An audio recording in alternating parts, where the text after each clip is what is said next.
In this 10-minute video, we explore the profound question, who are you beyond your accomplishments? Drawing on Carl Jung's teachings about the shadow, individuation, and self-actualization, this script guides viewers through a journey of self-discovery. With relatable insights, actionable advice, and reflective questions, it encourages emotional healing and personal growth, culminating in a powerful call to embrace your authentic self. Hey, you.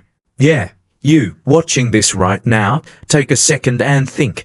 If you stripped away all your achievements, your job title, your degrees, your awards, your social media likes, what's left? Who are you without all that? It's a scary question, right? We live in a world obsessed with what we do, not who we are.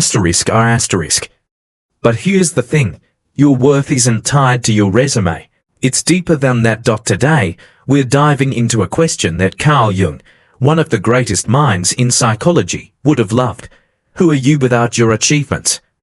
Jung believed that to truly know ourselves, we have to look beyond the surface, beyond the masks we wear, and dig into the unconscious parts of our mind. So, grab a coffee, get comfortable, and let's explore what it means to find you, the real you. Ready? Let's go. Part 1.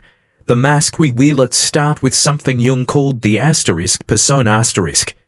It's the mask you put on for the world, the version of you that's polished, successful, and always has it together. Maybe it's the perfect employee who always says yes, or the fun friend who's always smiling. But here's the catch, that mask isn't you.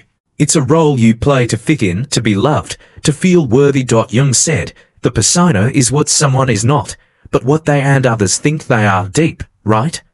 Think about it.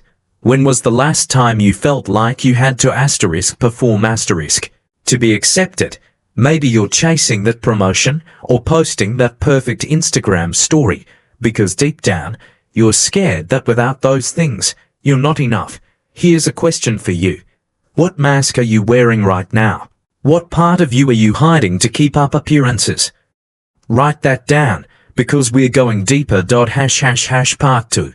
Meeting your shadow. No, let's talk about the shadow.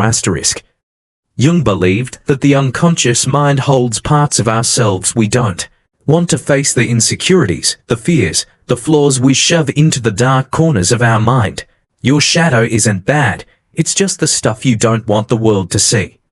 Maybe it's the anger you feel when someone cuts you off in traffic, or the jealousy that creeps up when you see someone else succeeding. Jung said, until you make the unconscious conscious, it will direct your life and you will call it fate. In other words, if you ignore your shadow, it controls you.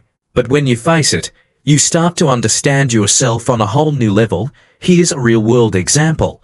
I had a friend who was the ultimate overachiever, straight A's, dream job, perfect life on paper, but she was miserable. Why? Because she was so focused on her achievements that she ignored her shadow, her need for rest, her fear of failure, her desire to just be without proving herself. When she started journaling about her feelings, she realized she was chasing everyone else's approval instead of her own happiness. So, here's another question. What part of your shadow have you been ignoring? What feeling or fear do you push away because it's too uncomfortable to face? Try this tonight. Sit down with a journal and write about one thing you're afraid to admit about yourself. It's not easy, but it's the first step to knowing who you are beyond your accomplishments. Part 3. The journey to individuation. So, how do we move past the masks and the shadows to find our true selves? Jung called this process individuation, the journey to becoming whole by integrating all parts of yourself, the good and the messy. It's not about being perfect, it's about being you. Here single quotes as how you can start. First, practice self-awareness. Pay attention to your dreams, your emotions, even your random thoughts. Jung believed the unconscious speaks to us through these things. For example, recurring dreams about falling might mean you're scared of losing control. Notice those clues there like breadcrumbs leading you to your true self. Second, stop defining yourself by what you do. Try this exercise. Write down 5 things you love about yourself that have nothing to do with achievements. Maybe it's your curiosity, your kindness, or the way you make people laugh. If that feels hard, that's okay. It's a sign you've been tying your worth to external stuff for too long. Third, give yourself permission to rest. You don't have to hustle 24/7 to be worthy. Jung believed self-actualization happens when we balance effort with reflection. So, carve out time to just be whether it's meditating, taking a walk, or even staring out a window. Here's one last question to chew on. What would it look like to choose yourself today, without needing to prove anything? Maybe it's saying no to something that doesn't feel right, or taking a moment to celebrate who you are, not what you've done. So, who are you without your achievements? You're not your job title, your bank account, or your follower count. You're the person who feels, who dreams, who messes up and tries again.